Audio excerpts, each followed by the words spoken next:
वर्णी वेशधरी फर्या गृहतजि हिमालये ने वने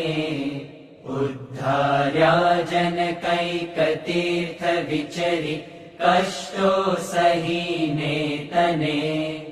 संकल्पो अभिषेक थी जनतणा जे नित्य पूरा करे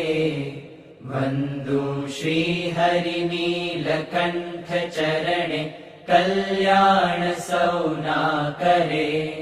ए नीलकंठ सदा वसे जे संत अक्षर ब्रह्ममा हे प्रमुख स्वामी ने महंत स्वामी ने पद वंदना